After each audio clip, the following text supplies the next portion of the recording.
Gentlemen, let's broaden our minds. The truth shall set you free. You can't handle the truth. We came, we saw, we kicked its ass. That's not how the Force works. Oh, really? You're cold? I'm gonna make him an offer again. I'd buy that for $1. Oh, I'm sorry. Did I break your concentration? Hasta la vista, baby. I don't have friends. I got family. Surely you can't be serious. I am serious. And don't call me Shirley. I can do this all day. Yeah, I know.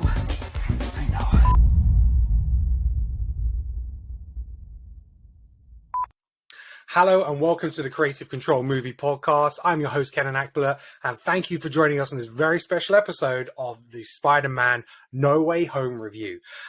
We've just seen it today. It is Wednesday the 15th. We went to IMAX Waterloo to watch it in the biggest screen we could in the UK. We didn't quite go for the first showing at 7 o'clock. We weren't going to manage that, but we saw it at 10:30. And we're now sat down in the afternoon, putting our review together and thoughts and feelings. So we are going to do a spoiler-free review of this movie first. So please don't worry about spoilers. When we start talking spoilers, I'll drop a big notice. I'll make a big hoo-ha about it. So you can sit back and relax for the time being and just find out what our initial thoughts are on it. We're going to discuss certain bits of the movie. We're going to discuss things that we've seen from the trailer and how that kind of plays out a little bit, but we're going to give zero spoilers away in the spoiler-free section, so you are in a safe place.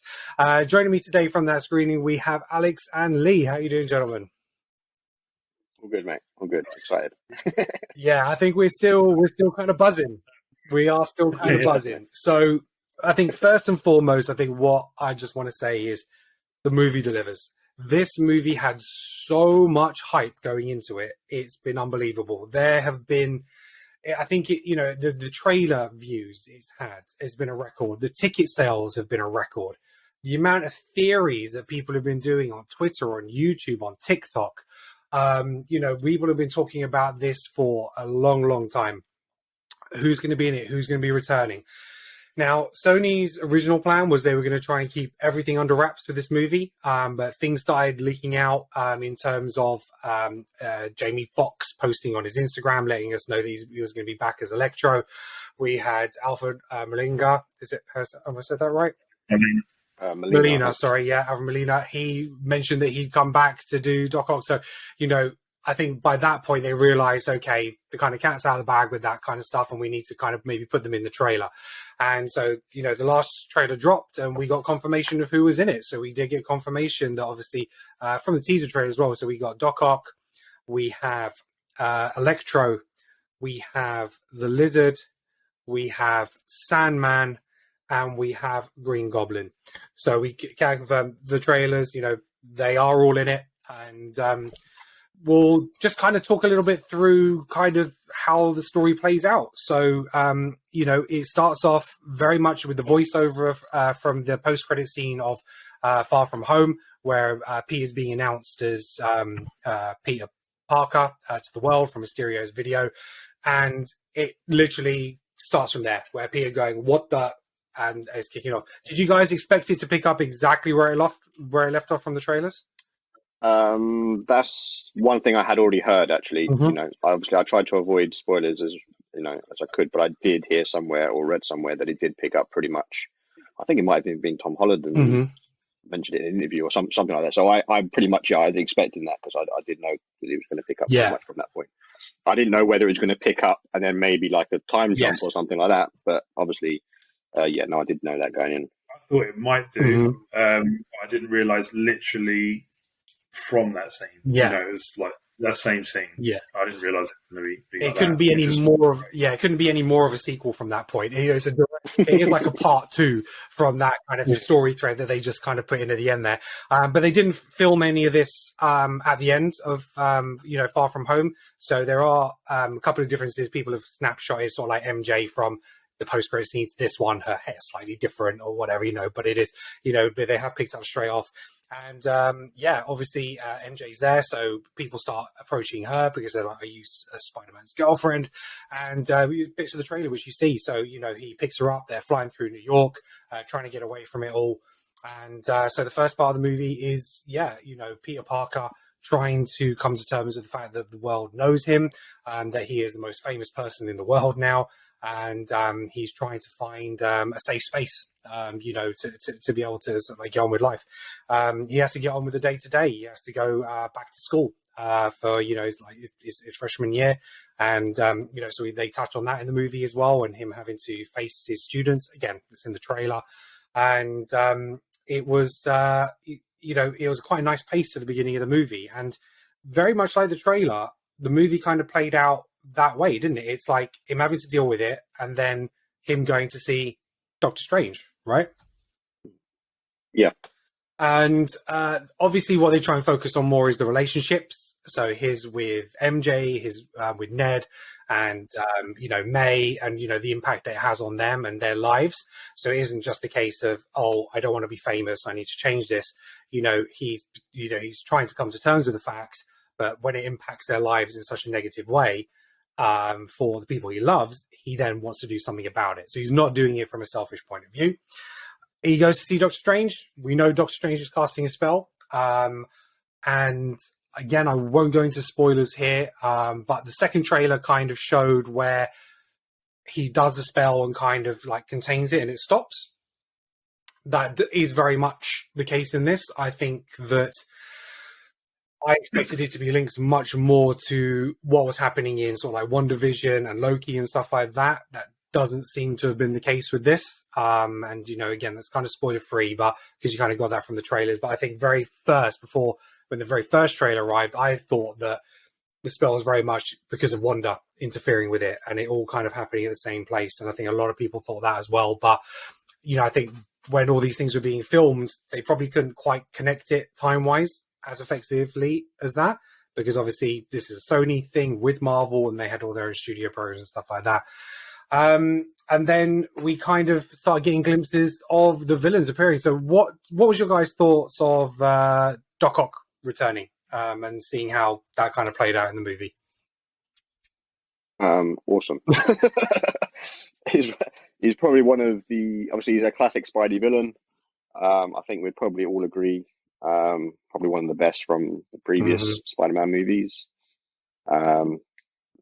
Great to introduce with him first, I think. Just, the way, I won't go into too much detail as to how he comes in, but I'm sure we've seen some of it in the trailer anyway, but, just the way he actually comes into the scene. And Molina's just awesome. Doc Ock, he is. He was perfect casting back in the day, and still is. It's a brilliant way to bring these characters to the MCU without having to recast and go through origin stories and all that kind of stuff. Because we've never had a origin story for this Peter Parker. So it makes sense that, we can bring some of these classic villains back and not having to go through it. What's interesting is when some of the villains are talking to each other, they're finding out how each was created. And it just gives you that little bit of a, this is how I came to be kind of thing. And there's some camaraderie between them in terms of how this kind of stuff happens to people. Lee, what was your thoughts on Green Goblin coming back and William Dafoe? Yeah, again, without going into too many spoilers, but it was obviously great to see him back in that role. I think, he's just got the whole look, he's got the voice, and everything about him is just great. Yeah, it was really, really enjoyed seeing him return, and seeing the old characters come back to this film. Kind of, it was nice to see some tie-ins to the previous films. Kind of brings them together, and it was good to see old villains versus the new Spider-Man. So it was good. Yeah, definitely. It's a way to speed up the process of him having all these other villains. So that kind of leads you into sort of probably the halfway point of the movie, and Peter's process through this, and it's kind of his in the trailers, is these villains have come from from the multiverse, and we know of these characters who have died in their movies, or most of them have anyway. So Peter's at this dilemma that if they send them back to their universes, that they are going to get killed, and that's something that weighs on his consciousness, and he can't just kind of bring himself to kind of do that. And it creates a conflict with Doctor Strange, who believes it's their fate. They need to kind of do that. And then that's where we see that kind of conflict between Strange and Spider-Man in the trailers. And this is the reason why, you know, they kind of have a disagreement about in terms of what to do. Other than that, we can't really discuss too much else about this movie. I was going to say, that's cheating. We're teetering on the edge. Yeah, exactly. And I think that is pretty much as we can give you without spoiling it for you. There's a huge final act. I think the tone of the movie generally, I think, is actually quite dark in a lot of places. There's a few humorous moments, absolutely, like with all good Spider-Man and MCU movies, but, you know, it touches on a lot about like morality and consciousness and, you know, stuff like that. But yeah, some real heavy moments. And this is easily Tom Holland's best performance as Spider-Man. The range that he goes through in this movie is absolutely fantastic. And this for me cements him as the best actor to take on the Spider-Man role in terms of how I read the character growing up, how I got it from the comics, how I got it from the cartoon, how I got it from the games. He encompasses what I would want from my Spider-Man on the big screen. What do you guys think of Holland in this? Yeah, totally agree, mate. He's got it all, man. He's cool. You know, he's perfect for Parker with the sort of geekiness and the awkwardness, and when he puts on the suit, he's got the confidence and the quips, and it's just perfect. And I say in this film, he goes through full range of emotions. It's got its dark elements, it's emotional moments. Again, not going into any spoilers, but it's an emotional film. It's a fun film, and yeah, he's definitely the best out of the three for performance wise as well. You know, he's just knocked it out of the park. I think everyone did, to be honest. I mean, him and his relationship with Zendaya as MJ was awesome as well. She was really good. And Ned is great as always. As you know, as a side character, we get a little bit more of May in this movie as well, and like her relationship with Peter, which was nice to see. But we get a little bit more of Flash and his reactions to finding out the news, which is great. But yeah, I think just really strong performances all around. This is about, you know, Peter's relationships with his friends and family. You know, that is the essence of this movie. It's he's making choices to protect them, making choices for the benefit of them and not about himself, and putting him, you know, his selflessness, you know, as a character in this movie, which I think was just done so well. And to be honest, kudos to John Watts, the director. It's such a solid trilogy. I think he's done fantastically well. You know, often with trilogies, you can get some big dips. But for me, there is no dip. You know, it's a great consistency in this. And, you know, because the great thing is some people prefer Homecoming and some people prefer Far From Home. So it shows you, but no one says either or the other is a bad movie. It's just some have got their preferences. So it just shows you the quality they have. And so what do you think about this film holding up as a trilogy on its own?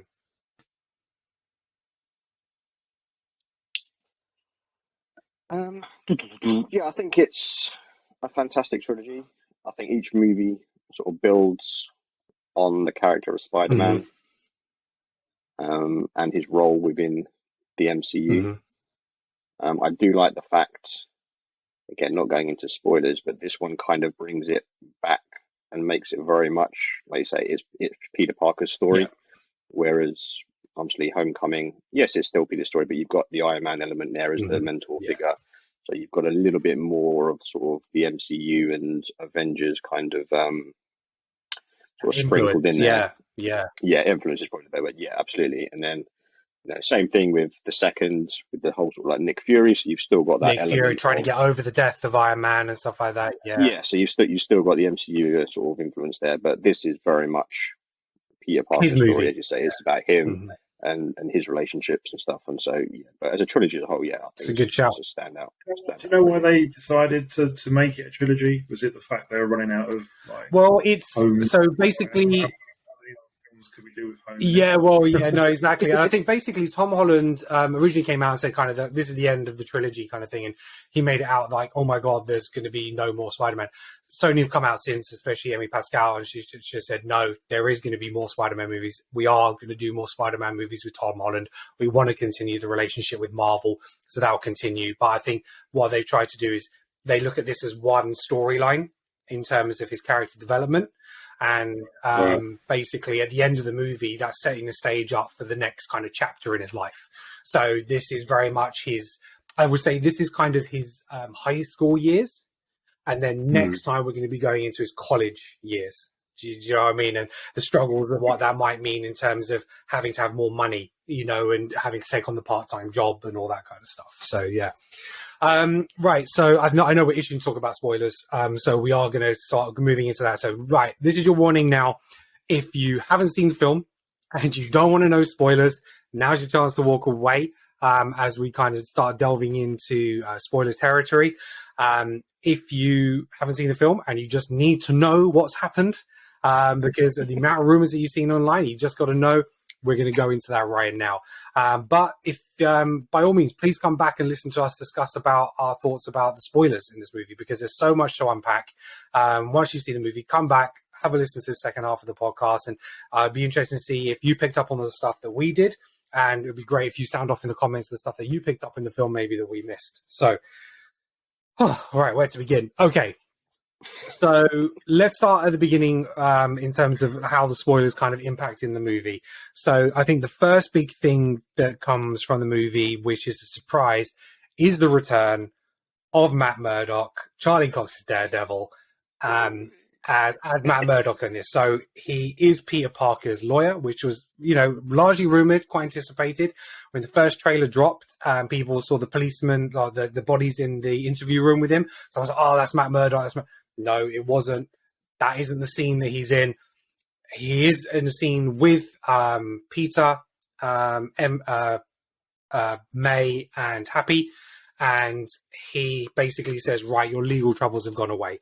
So it's very much as like Peter's being hunted down, sort of like by, it's not the FBI. It's the same ones from Far From Home that kind of picked up on the Vultures stuff, isn't it? You know, it's that kind of, it's not Homeland Security, it's not SHIELD or anything like that, it's that other agency, and basically they want to basically put Spider-Man away for being a vigilante, which you can kind of understand because of Civil War.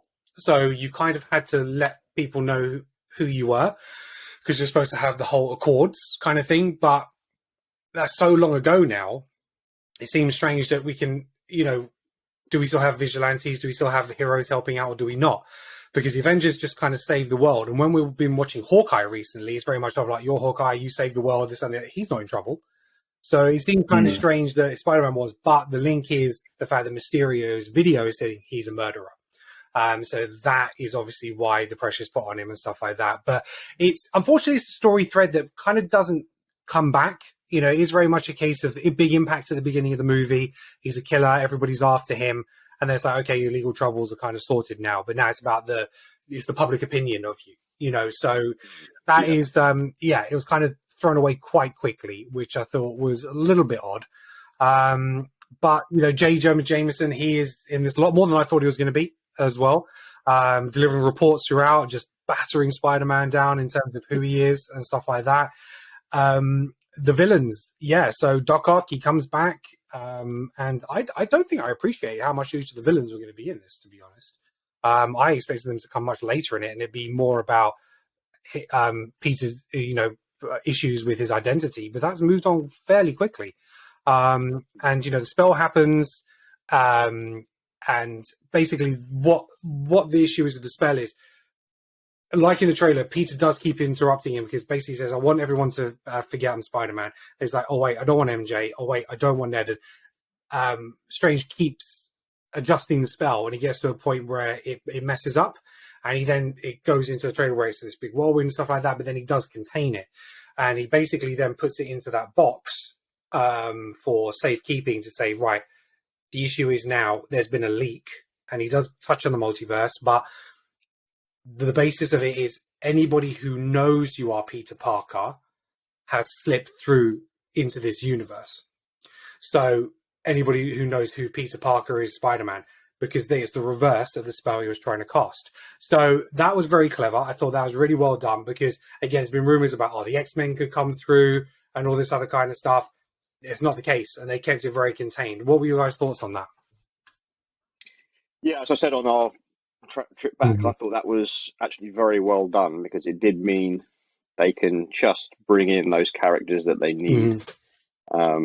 And obviously, I didn't even really think about it until afterwards. But yeah, obviously, all of those villains, know who Spider-Man is, and it just meant then, it makes logical sense why those are the characters that are coming through, rather than just this mass spill of X, Y, and Z, and anyone sort of coming from anywhere in the universe. So yeah, I thought it was very cleverly thought out and actually made sense as well.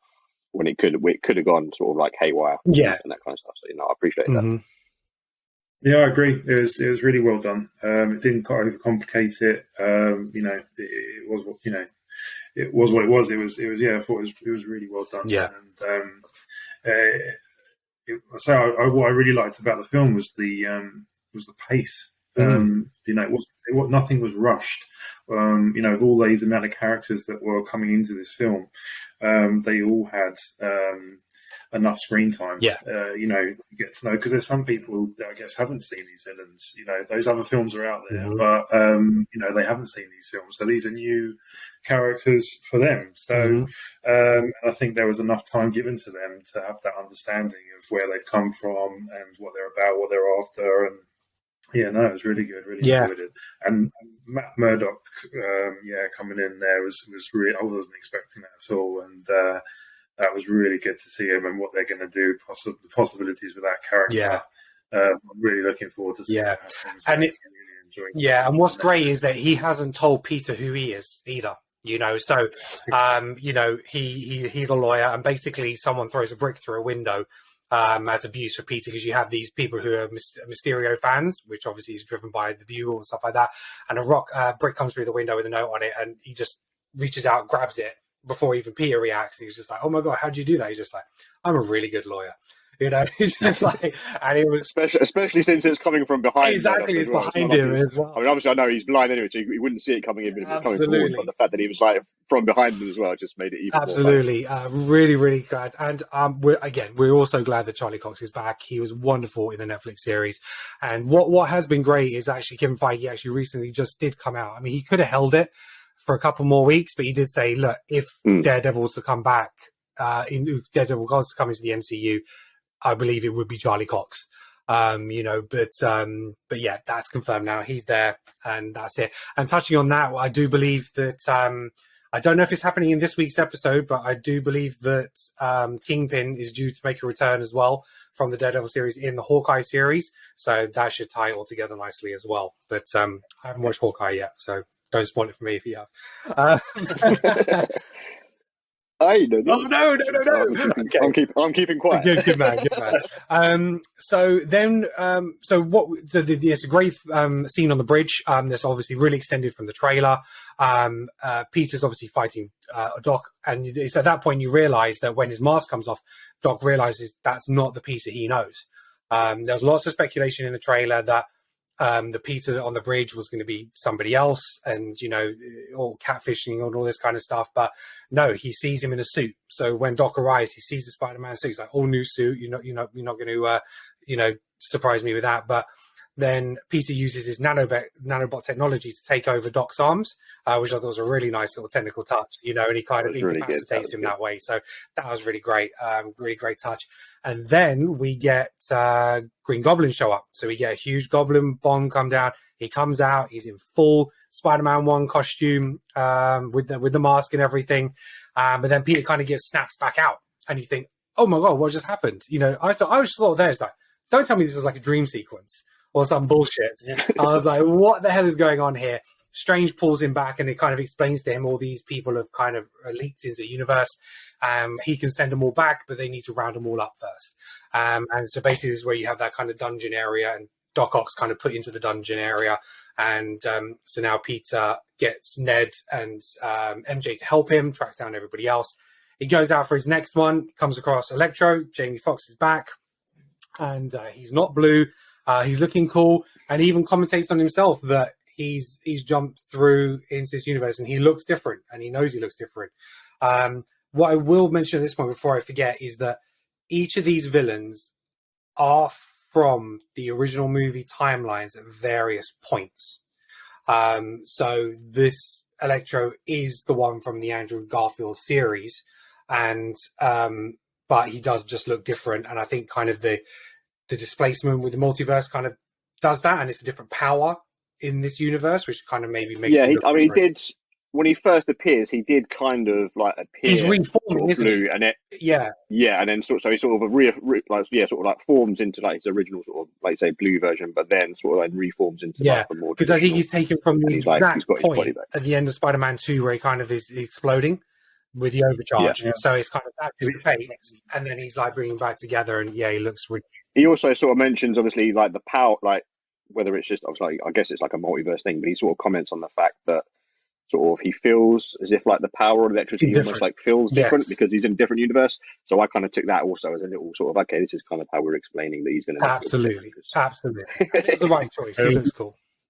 Absolutely. It was a funny comment that he made about when they were talking about where they had been taken from, and he said, "Oh yeah, I can't remember obviously the exact. It's all obviously still thinking about everything in the movie, but he did make comment about how." They were talking about going back or where they've been taken from, and he was saying something about, oh yeah, and then there's, oh yeah, I would have died. Yeah. So I think it was that point. He goes, oh yeah, I had so much power, and it's like, and then he goes, oh yeah, no, I would have died. Yeah, exactly. So, and Sandman shows up in this bit, and Sandman recognizes Spider-Man. He actually helps Spider-Man take down Electro. Because obviously, at the end of the third movie, they kind of have this understanding that of where they are and what they're at, and he's only doing things for his daughter and this, that, and the other. So there's that understanding between. He helps him out, and it's not till later. So then, Doctor Strange basically gives Peter this ability to zap these guys back into his dungeon, the Sanctorium, to be able to contain them. So now we have Dr. Octopus. Also. We have Electro. Lizard's already been caught. And Lizard's already in there. Exactly. So, yeah. I forget, did Doctor Strange get Lizard in there? I think Doctor Strange was saying, because I think he said something about, oh, well, look what I found. Yeah. Look who I found in the sewers or something like that. Yeah. Yeah. So I think when he pulls Peter in with Doc Ock, I think Lizard's actually Lizard was already there. Exactly. But he's not speaking or anything like that.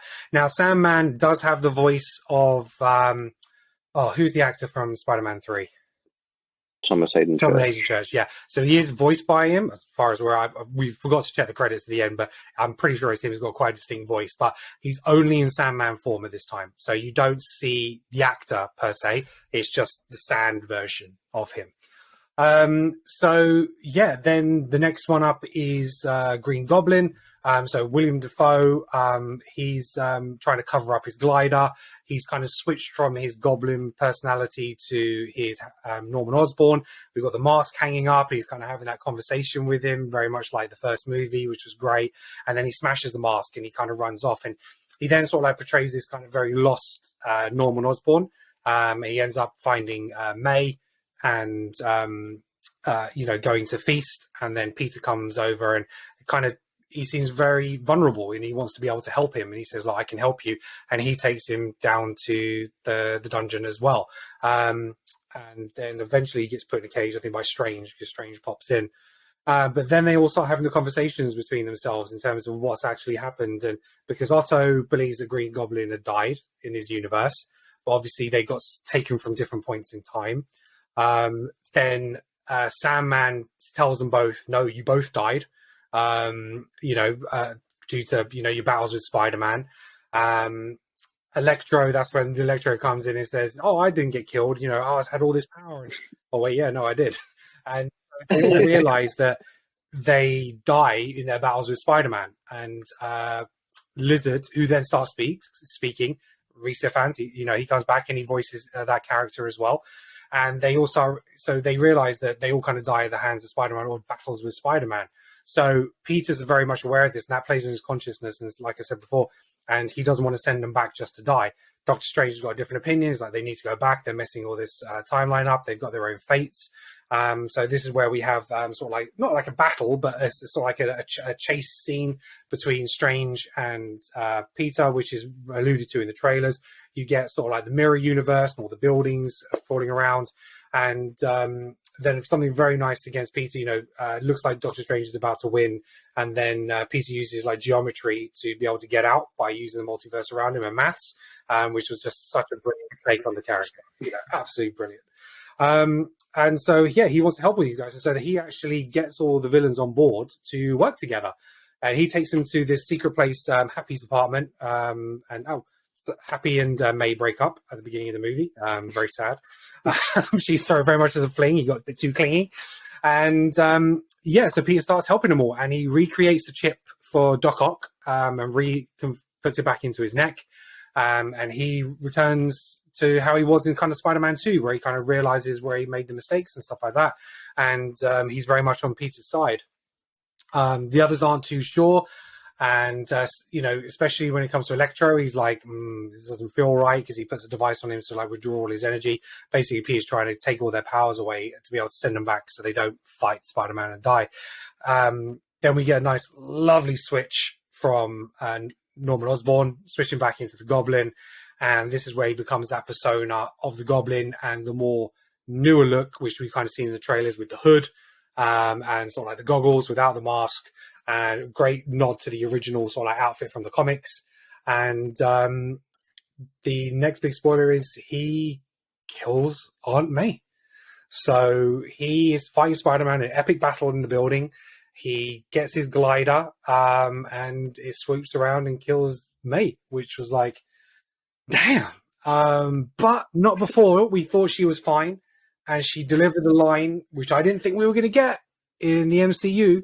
Yeah. But she delivered the line. It was nice. It was nice to get it. It was nice. With great power comes great responsibility. And I was like, oh, wow. And the way she did it, I thought it was really well done. It didn't feel cheesy or anything like that. It's the right time, right place.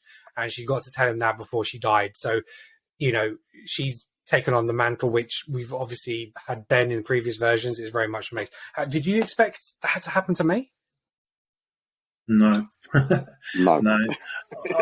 I was a little bit gutted because it's always been, Peter Parker and Aunt May. Mm-hmm. She's always been there. She's, so to see her gone now, it's a little bit upsetting, I suppose. It's Aunt May. Yeah. And they've killed her off. Yeah. So, but no, for Tom Holland, I mean, it was a really well acted, really good scene. Yeah, very emotional. He needed that. I mean, he had the thing with Iron Man, but I don't think anything tops this scene. No.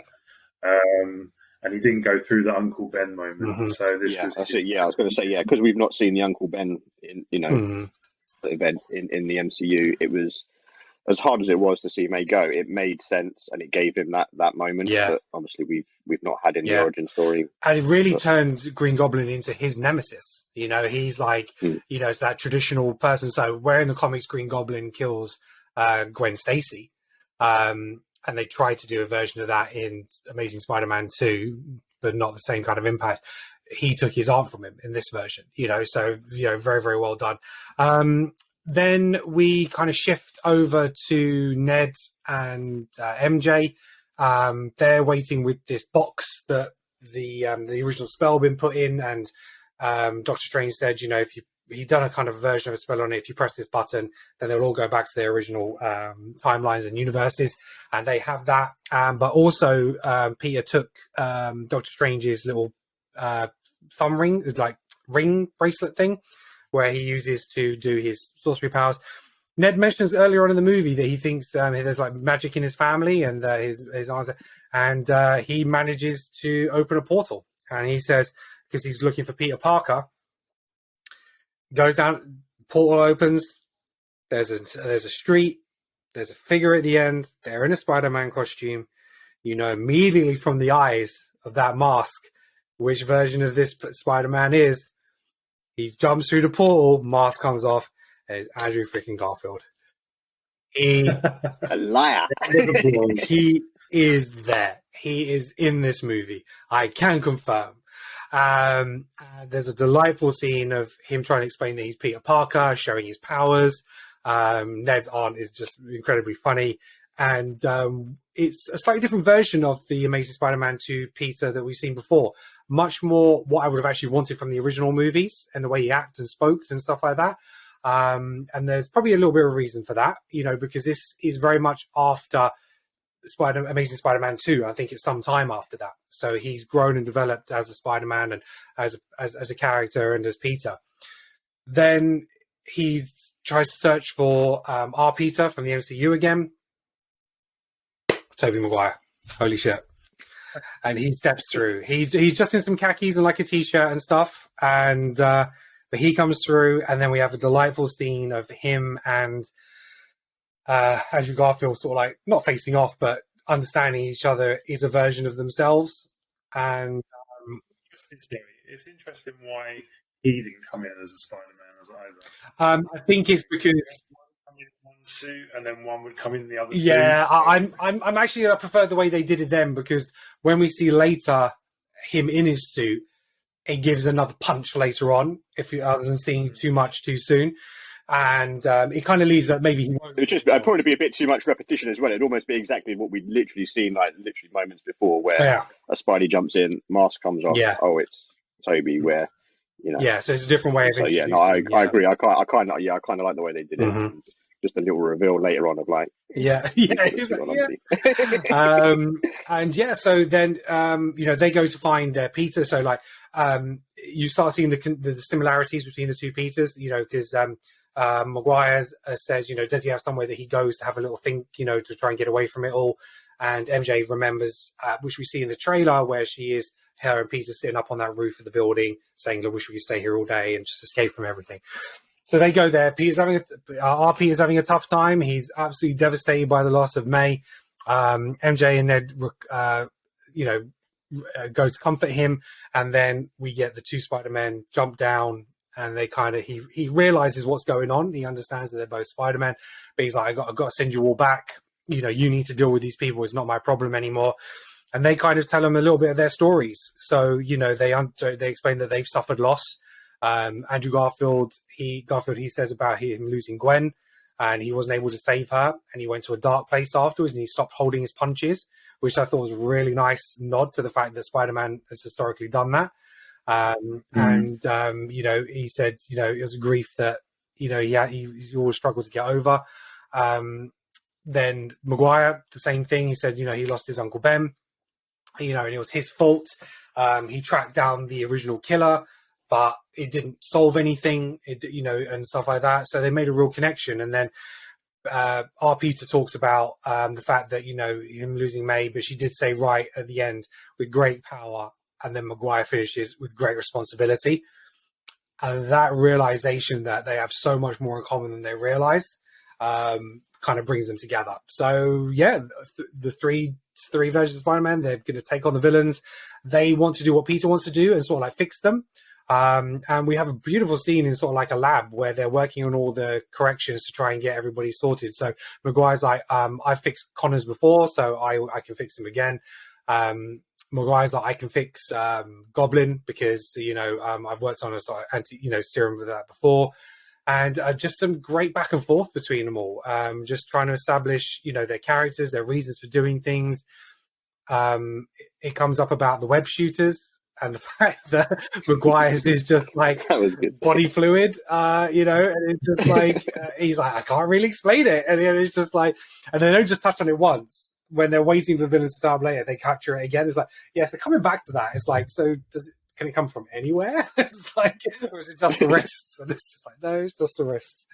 And yeah, so the idea is that they end up on the Statue of Liberty, which is going through a works which they're replacing the torch with Captain America's shield, and obviously following the events of Endgame and all that kind of stuff. So, and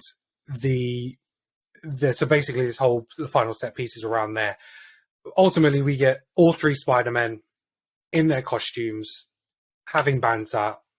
First of all, not being able to work together because they've only ever worked solo, Maguire and Garfield, and they keep sort of like tripping each other up and knocking each other over with their webs and stuff like that.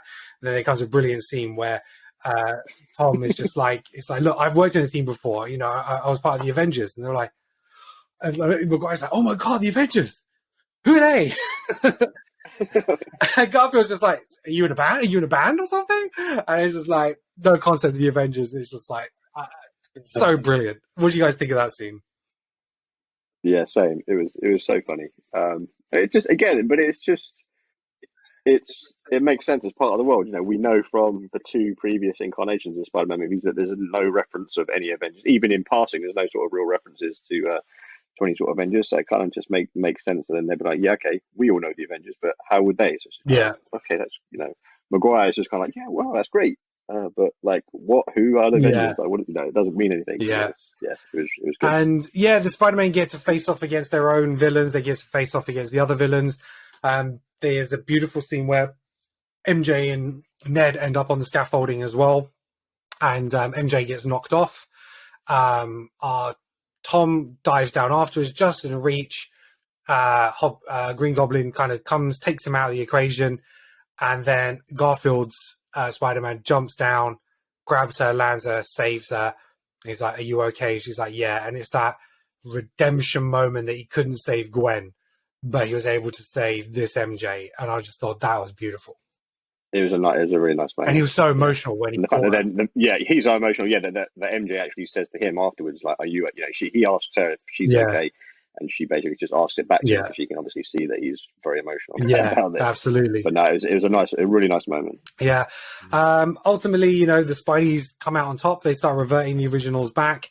Sandman goes back to Mark Flint, so we actually do get to see Thomas Hayden Christensen in terms of the actor. I'm not sure whether he was actually there because as that version of it, he doesn't actually speak. So I'm not sure whether they pulled that footage from Spider-Man 3 or it was just kind of CGI generated and they kind of just placed him in there because he doesn't actually speak in that. So I'm wondering whether he just did voiceover work and wasn't there. And Lee mentioned the same in terms of Lizard with Connors. Reese Evans, he did the voiceover work, but the scene where he's trying to change back and you see his face, it seemed maybe he was lifted from Amazing Spider-Man 1. So maybe those two weren't actually present on set. The other villains, they were there, definitely. You know, it's all about them. And William Dafoe, just being able to be Green Goblin without the mask was just so fantastic. All his facial expressions, he's grinning, he's laughing, he's, being so sinister. And it comes down to a fight between R. Peter, like Tom, and Green Goblin. He wants revenge for killing May. He is brutal on him. He gets to the point where he takes him out. He picks up the glider. He comes down on Green Goblin, but Maguire, Spider-Man's there. He stops him. He's like, because he knows what will happen, and it won't mean anything by killing this person because, the person that he thought killed Uncle Ben died and it didn't mean anything. Then Green Goblin shanks Tobey Maguire. Don't worry, he's fine. He's I swear down, I thought he was going to die. What do you guys think? I'm actually surprised. I thought when Maguire actually caught the glider, I thought he was going to say something. I mean, maybe it's a bit cheesy, but I was almost convinced he was going to say something along the lines of, May wouldn't want you to do this kind of thing, just to like reinforce the fact that May was very much on Peter's side about, let's cure them and rather than sending them back to die. So I was quite surprised that didn't happen, especially since I don't know whether it's intentional, but I thought it was quite apt that fight's taking place like on the upside down version of Cap's shield that's fallen off. The Statue of Liberty, so almost like the symbol of sort of like truth and justice and that kind of thing for the MCU. So I thought that was going to play into it with maybe Maguire saying something about, look, this is right. But it was done without the words. But I thought Maguire was done, mate. Literally when he got stabbed like that. I mean, I didn't see exactly where he got stabbed, but it looked like pretty major organ. So I thought he was done. And then Garfield goes to comfort him. He's like, no, I've been stabbed plenty of times. I was like, oh, okay, relief. I was like, I couldn't cope with all of you in one movie and then one of you getting killed off. I was like, nah, that's too much for one movie. There's some Yeah, there's some delightful banter between the Spider-Man while they're waiting for the villains to arrive, and Peter's like, Peter's like, I fought an alien, I went to space and fought an alien, Maguire's like, oh, I fought an alien as well, but it was like this like black goo kind of thing, and like Garfield's like, oh, I haven't fought an alien. He was just like, he felt kind of really left out about it, and but then Maguire starts speaking to him. He's like, you're amazing. You are amazing. And it's like touching obviously on his movies and the titles. And I think it was very much a nod to say to Garfield, your Spider-Man was amazing. You were let down by your movies. It's not your fault. It's like, it's okay. It's not your fault. Because, and he's like, I really appreciate that. I appreciate you saying that, because I think that's how we all feel. We loved him as Spider-Man, but the movies ultimately let him down, and some of the writing, and I think he deserved better. And following this movie, I actually want to see more of Andrew Garfield as Spider-Man. I was just a joy to see him in it again. What did you guys think of him back as Spider-Man? Yeah, it's great. Yeah, Lee, you mentioned that he seemed like a different kind of one, and probably more one that we'd be likable to now in terms of his Peter Parker side, right? Yeah, because I think we touched on it earlier today. It's just that those two films were quite dark, and his Peter Parker probably wasn't the best. I think they were trying to maybe make him more modern day,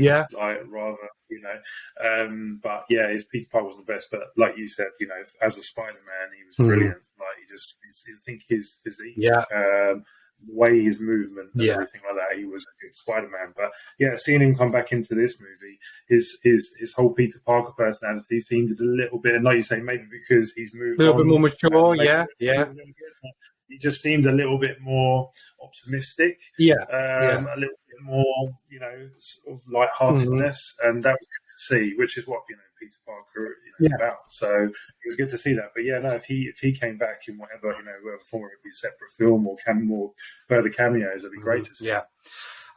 So we'll start to try and wrap this up, but basically, they save the day. All the villains are kind of corrected, and the multiverse starts to break more, and you start seeing splits in the reality where more people who know who Peter is are trying to come through.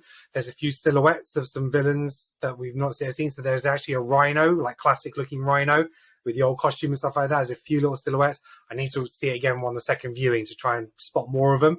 But there's I thought I spotted one like a Craven with sort of like a big sort of with like the staff, I think, holding the staff.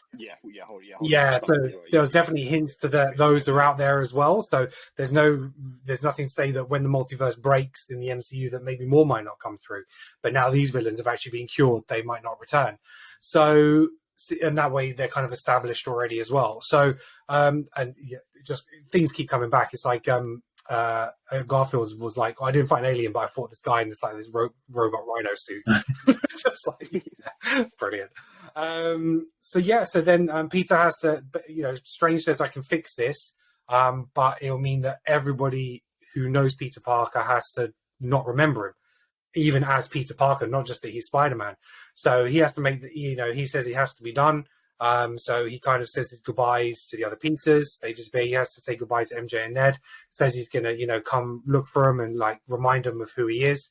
The spell's cast. It looks like sometime later, Peter goes to find MJ at the sort of like cafe donut shop that she's working in, and he goes to try and tell her, but she sees how her and Ned have moved on. They've managed to get their place at MIT, and he sees the kind of scar on MJ's head, and I think he realizes that by knowing who I am, you're in danger, and I don't want you to ever be hurt again. And so he walks out, leaving them to kind of get on with their life, and he's then moving on. So then he goes to say goodbye to May at the grave. I thought they might have shown her next to Uncle Ben, but I thought that very same. And I was quite disappointed that didn't happen, because I felt that they should have been buried side by side. And I think that's a real missed opportunity from them for that, just so he could say goodbye to them both. But he only had one rose and he put it down on her grave. But then again, I don't remember. I mean, I know Alex said there has been a mention to a Ben in this version, but there's not been much talk about it. No, there hasn't. Which is why actually really with the Homecoming. No, so I think there was one mention in Homecoming, and I think Far From Home, isn't his suitcase? I think it's got like Ben Parker's initials on, as if it was Uncle right. Ben's. It's I weird. think those are the only two little nods Yeah, from what just I can remember. but he obviously hasn't had the same impact on this one, and that's why No, they but tried it to would have been refresh just. it. All, yeah, that's why that's all they needed really. Obviously, we haven't had much of input from it, but all they really needed then was just for that grave, maybe just the shot to be a little bit wider, just so you could see the two And you can gravestones see all them like kind next of to each other reunited a little with bit. Venom. Yeah, exactly. I think because obviously this May, she's relatively young when, in the movie, and when she died, you had the relationship with Happy then. So if her being laid next to Ben, would that have felt awkward because you've just seen her with Happy in the last couple of movies? So Maybe. that may have felt a little bit awkward. So Happy comes over, he's trying to say goodbye. He doesn't know who Peter is as well. So, none of the Avengers know who Peter is anymore. The people are aware of Spider-Man, but they're not aware of who Peter Parker. Nobody knows Peter Parker. So he basically is then gets into a new apartment. He puts his boxes down. He's like kind of in the middle of like New York now, and you see a sewing machine on the side, and he's created himself a new costume. He rumbles out, and the end of the movie is him swinging through New York at Christmas. Maybe that ties in with Hawkeye, and he is in his traditional comic book blue and red suit with the red small spider on the back, the right side. It is vintage Spider-Man, and that was beautiful to see. Absolutely beautiful. Right, so we'll just talk about the one mid-credit scene. And this is the one, there's a couple of bits which I like about and a couple of bits I don't. So we get the mid-post-credit scene where we have Tom Hardy. He's at the bar. So at the end of Venom 2, we get a post-credit scene of him seeing to a jumpy universe. So he's in like this hotel room. Suddenly he's like this Caribbean or Hawaiian island, and he sees Peter on TV saying Public Enemy. He's like, ooh, it's a Spider-Man. So oh my God, they're going to interact. He's at this bar and he's talking to the barman. He's like, right, so there's this guy in an iron suit. He could fly around and stuff. And there's like this green guy, and he was called Hulk. And like Venom's like, and he thought Lethal Protector was a shit name, Can I just say, but at this moment in time, I was really worried. Yeah, yeah, right. And so he starts talking. He's like, right, so I'm going to have to go speak to this Spider-Man in New York. I was like, oh. And then he disappears, the same as all the other variants from the other timelines go, and he's out of the picture. He's like, so he's already gone from this universe. Pans down, a little bit of black goo on the counter, and he leaves a bit of the symbiote behind. It just wiggles like that. Perfection. If anybody who knows this podcast knows I'm not a fan of the Tom Hardy Venom series at all. My biggest worry was actually them two coming into contact with each other. What I'm led to believe now is that Venom has come, he's left his symbiote, so the symbiote is now in the MCU timeline and verse, and that is going to be a big part of the next series of movies. Now, the bit that I don't understand is, though, everybody who came through was somebody who knew Peter Parker. So I was just thinking of this, but I think I've fixed the plot. Yeah, so why does Venom come through with everybody else? Yeah, because I was suddenly just literally as you were talking about the post, I didn't think about it before. Literally as you just said, I think, hold on a second, yeah, but Tom Hardy or Eddie Brock from that universe, he doesn't know who Peter Parker is. But obviously, in the post-credit scene of Venom 2, the Venom symbiote is saying about how symbiotes have like a shared sort of memory or consciousness type sort of situation. They all know what each other knows. Yes. So my get out of jail free for that is, okay, well, he would know what, say, the symbiote from Spider-Man Maguire symbiote knows, so therefore he knows that Peter Parker is Spider-Man. That's well played. It's well played. very, very tenuous, but it's... No, you fixed it. I think that's a great explanation, and if they don't use that, they're idiots.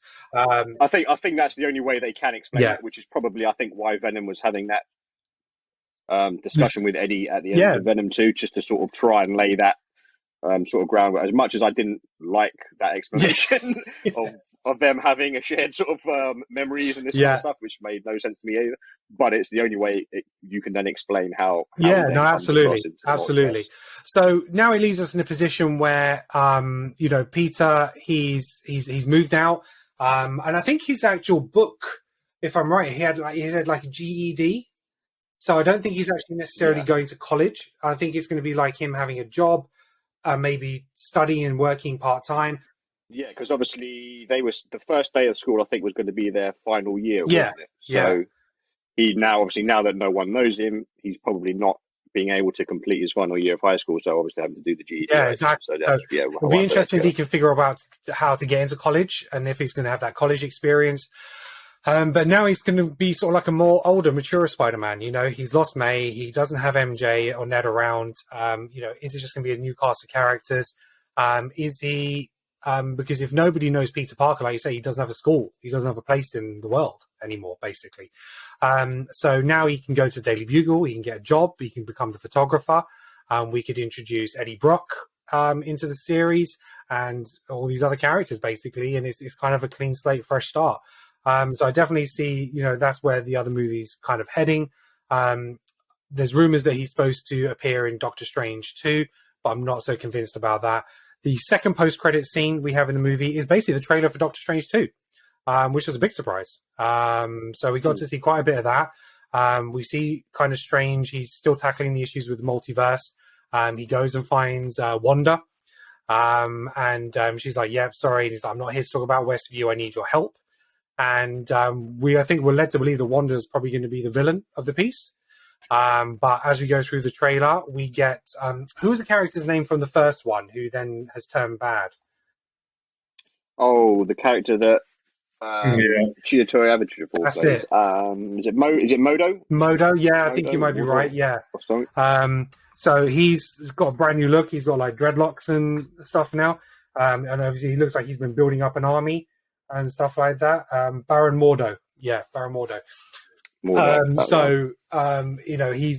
know, and he brings Doctor Strange to Doctor Strange, as in Doctor Strange 2, because there's the dark version of Doctor Strange. That was a real twist I didn't see coming. And if you've watched the What If series, if you haven't, go watch that, because that will help you understand more about what that's about in terms of the dark version of Doctor Strange. It's like an alternative version. And there's definitely parts of this, because in a snippet in the trailers where you see like Doctor Strange, you see Strange at the altar, and I think he's about to get married and stuff like that. And very much in the What If, it's like he always wanted to be with his love and he couldn't be.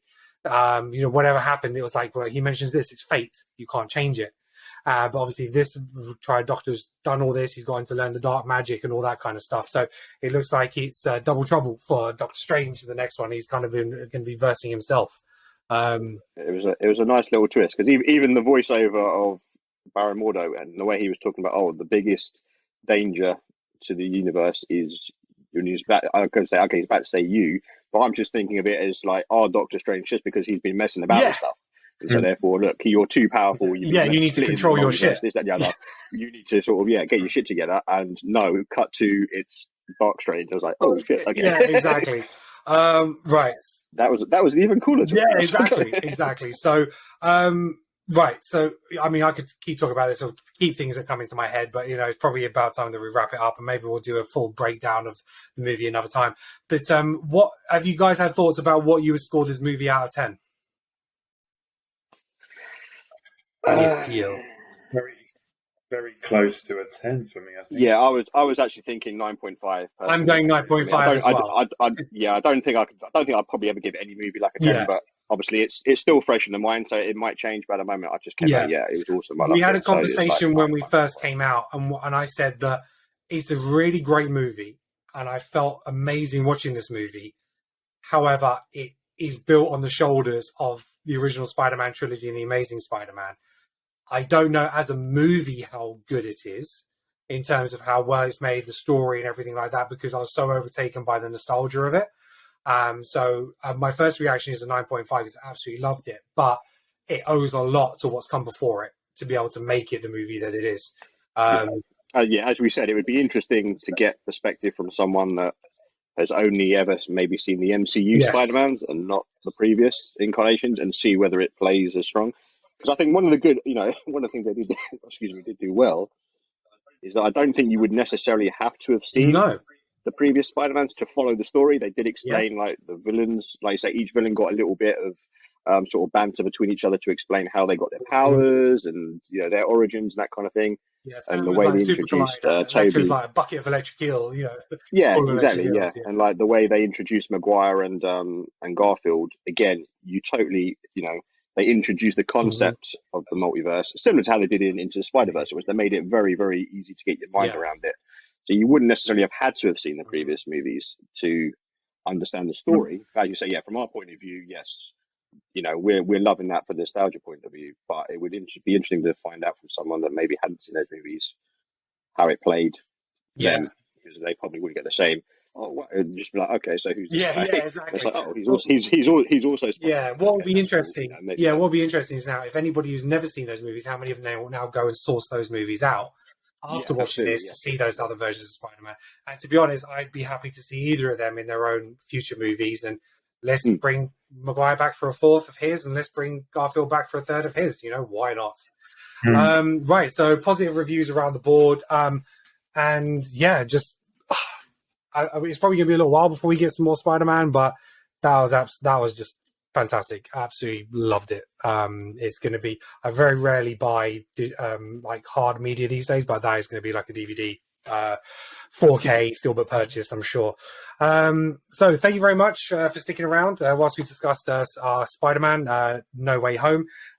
We really hope that you enjoyed the movie. Let us know in the comments below what you thought. What were the highlights for you? Were there any disappointments? Did it meet your expectations? How many spoilers did you know going in? And stuff like that. So thank you very much for joining me today, gentlemen. Much appreciated. Make sure you check out all our other episodes on YouTube and all available podcast platforms, especially Good Pods, which is great for our independent podcast. You can download that on iOS and Android. Just before we go as well, just watch Where You Fall as well. Oh. Watch Where You Fall. Watch Where You Fall. And I think that's about it from us for the time being. We will be launching now we've seen this, we are going to do our ranking of the Spider-Man movies. So that'll be an episode coming up sort of like in the next week or so. But until then, enjoy Spider-Man, no spoilers, and for at least a week, give people a chance to watch this. We gave our warnings, so it was so much better without spoilers. I have to say, like going in there not knowing. Yeah, because I didn't watch the second trailer and I avoided it. However, I did know about the very high possibility of the two Spider-Men being there. I'd seen leaked pictures. I'd seen leaked pictures of Matt Murdock in there, so unfortunately, I knew they were all coming. However, despite that, the way it happened, the way it delivered, what they meant to the story. It wasn't just for nostalgia's sake. It made sense for the story. They wrote the story to fit the narrative perfectly, and they just executed it brilliantly. So, John Watts, let's see what we can do with Fantastic Four. Let's bring it. Thank you very much. Until next time, peace out.